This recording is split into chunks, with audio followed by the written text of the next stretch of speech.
Hey amigos, ¿qué tal? ¿Qué tal? Buenas, feliz um, viernes. Happy Friday, amigos. Es bueno verlos. It's good to see you. It's good to see everybody. Es bueno verlos a todos.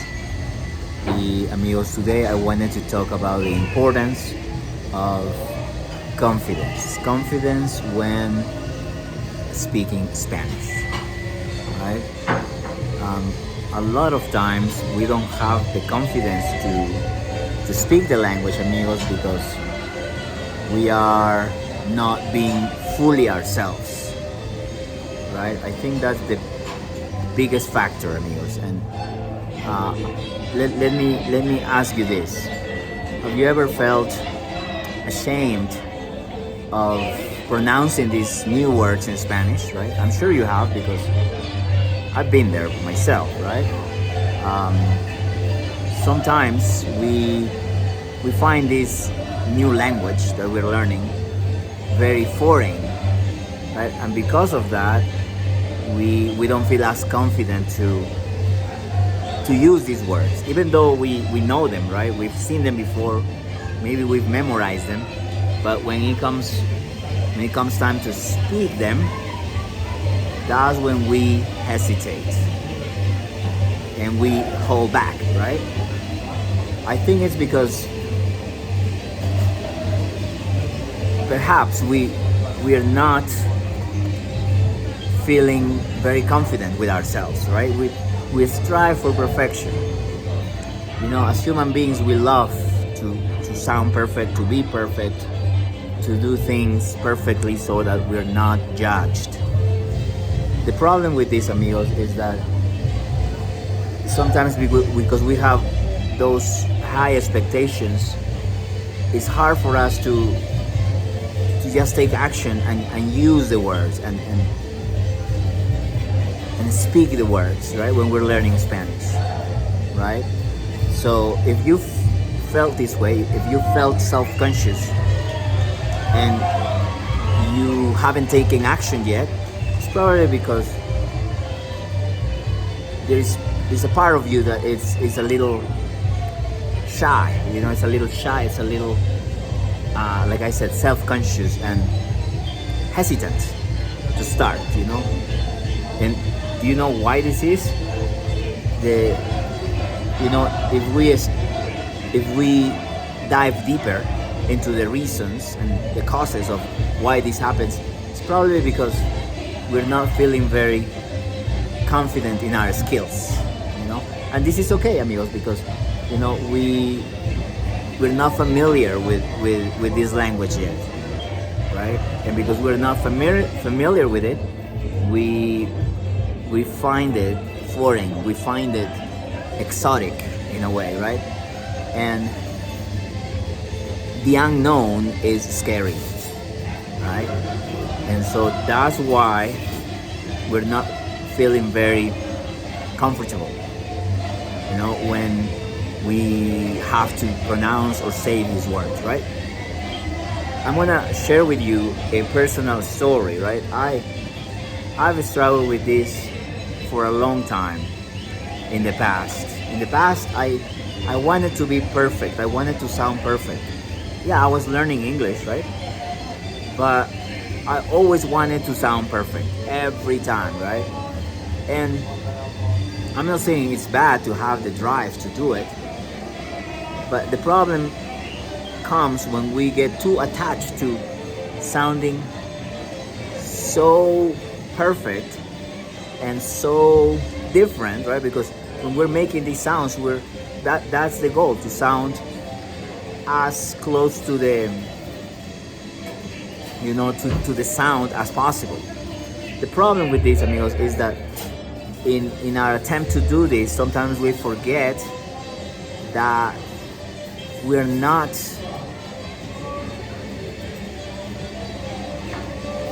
that person, you know. Let me break it down for you, amigos. Let me give you an example. In the past, because I was so attached to sounding perfect, I wanted to, in a way, forget who I was, I wanted to lose my identity, my Spanish speaking identity, and I wanted to take on a new one, on a new identity, right? I wanted to completely remove my old self and come up with a new self, the self that speaks Spanish, right? Again, this is helpful if you're just aware of what's happening, right? But I wasn't aware of this. I was so set into forgetting or removing the old version of myself, and I wanted to create a new version of myself. Not because of the language. Not really. It was more about me feeling self-conscious about my own identity. So I was ashamed of my own identity, amigos. That's what I discovered. Not in that moment. I wasn't aware of what I was doing in that moment. I came to discover this after many years of self-exploration, right? And now that I can look back, I can see what was happening, In my attempt to take on a new identity, I was forgetting who I was, right? When I was, learning and pronouncing these words, saying these words, I wanted to completely remove my accent, from the equation. I wanted to sound so perfect that people thought that I wasn't a Spanish native speaker, right? But this was, you might think this approach is helpful, and I'm not saying that it's not. I'm saying that because I was so attached to this outcome, I was so attached to perfection, to sounding perfect, I slowed down my progress. I slowed down the progress. I slowed down my process. It's very ironic how these principles work. The more you chase, sometimes the more you want something, the farther away, it goes from you. It's the same pattern, right? And so that was the problem that I had. I wanted to sound perfect. But see, now that I can look back, I can see what was happening. What was happening was that I was in a way ashamed of my own identity, and I wanted to take on a new one. So when this happens, it's not conducive, it's not helpful, right? It could be helpful if you know who you are, you're rooted in your identity, and you're just learning and and you're aiming for mastery by trying to sound perfect. There are cases like that, but for me, I think in a way I wanted to forget who I was. I wanted to forget my essence, and I wanted to take on a new one, right? Because I felt that people was judging me, when I spoke English. I felt that they were judging me, and I felt that they didn't understand me because of my accent. And so, back then I hated my accent, and it's really it's a very insidious thought, and I think when there is this discrepancy, the more you try to remove it, because that's what I try to do. I try to remove my old identity, and I wanted to sound perfect. I wanted to sound like a native English speaker. But the more I tried it, the more difficult it became for me. You know what I mean, amigos? So sometimes we do this. I'm not saying that this is happening to you. Maybe it is, but the more I explore these emotions, I realize that the shame was holding me back. That shame, that hidden shame, was holding me back. And instead of moving forward, I was slowing down my progress. You know, that's something I recognized, amigos. And so, so yeah, maybe you're struggling. Maybe you're struggling to pronounce, you know, to say your first words in Spanish, to start communicating with people. And maybe you're not doing that because you're holding back, because you may be too self-critical of your own accent. But if you dive deeper, you realize that it's not so much the accent, is more the shame that you might be experiencing coming from your own identity. Maybe you don't accept yourself. This is what I realized. I realized that I wasn't being fully me. I wasn't being authentic enough, right? And that's why my progress slowed down. So, did you know what the turning point was? The turning point was when I finally decided that I didn't want to continue feeling ashamed of my accent. I decided that I wanted to embrace it. I decided that I wanted to accept it, amigos. And I decided to be okay with how I sounded, regardless of me sounding like a Spanish speaker. I mean, that's fine, you know, it's fine to sound like a Spanish speaker and speaking English with that accent. But in my mind, that wasn't the case. I wanted to be different. I wanted to sound different, not because I wanted to really improve the language, but because or I wanted to master the language, but because the real cause, the real reason was that I was ashamed of myself, of my identity.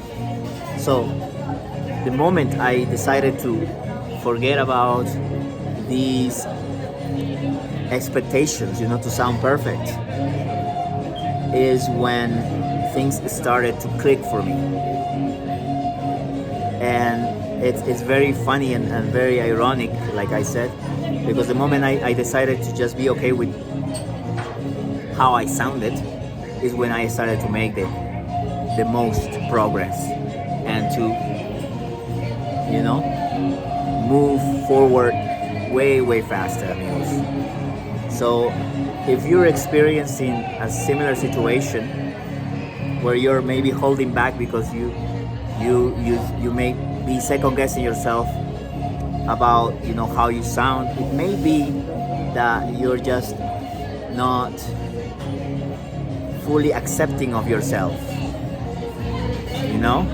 That's what I realized. I realized that I wasn't being authentic enough. Maybe you're not being authentic enough, and that's why you're holding back.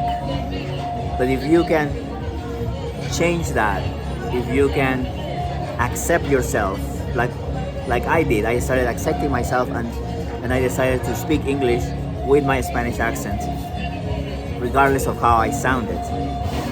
The moment I did that, I reduced the pressure that I was putting on myself.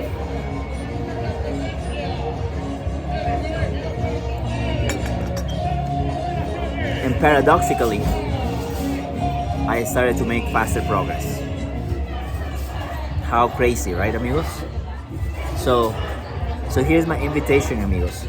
If you're second guessing yourself, if you're holding back on starting to use these phrases in Spanish to say if you're holding back on using Spanish on a daily basis, and you're afraid of making even recordings or videos of yourself like I've suggested in the past, it's maybe because you're holding a little bit of shame about your identity. And when I was younger, I wasn't aware of these things. I can look back and pinpoint the real reasons now after so many years. Back then, I didn't know any better. So maybe this is happening to you, amigos. And that's why I'm making this video, so you're aware. You become aware. That's the first thing, to become aware of what's happening. And there might be some shame, right? Some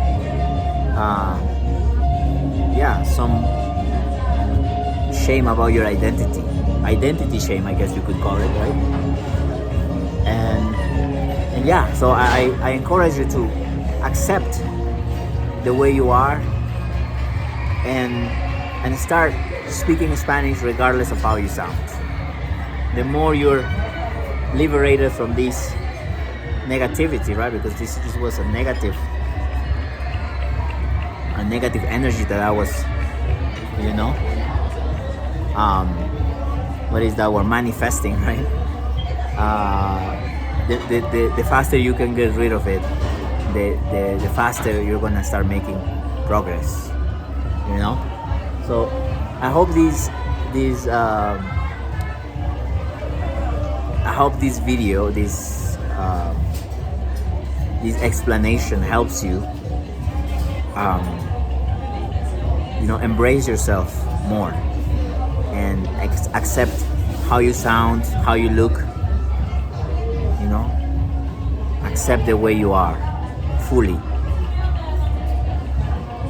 There you go, amigos. Hope this helps.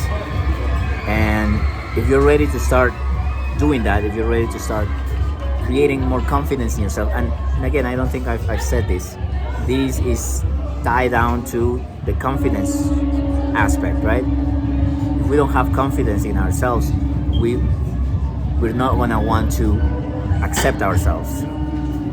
So the first thing is to build this confidence, right? And so how are we gonna do this, amigos? How are we gonna build this confidence? Well, we build this confidence by understanding whatever it is that we're trying to become confident on, right? In our case, it's Spanish. So if we're trying to become confident in Spanish, we need to start by laying solid foundations in the language, right? And so that's what I do for you, amigos. I teach you how to do exactly that, how to lay down the foundations, so that once you grasp the concepts of all these foundations, you achieve mastery in these essential pieces. And once you do that, once the essentials are mastered, you will naturally feel more confident and familiar with Spanish, right? This can be applied to any other areas of our life, but specifically for Spanish, this is how I approach it, amigos. So I'm gonna include a link to my Spanish online course that kind of dives deeper into these subjects, how to create a routine, how to create the right habits for you, and how to master the most fundamental subjects in Spanish, so that once you combine all these aspects of the language, you will start feeling more confident. And because you're confident now, guess what? Guess what's gonna happen? You're also going to start taking yourself more seriously and accepting yourself fully more. So there you go. Don't forget to follow, subscribe, and we'll see you next time.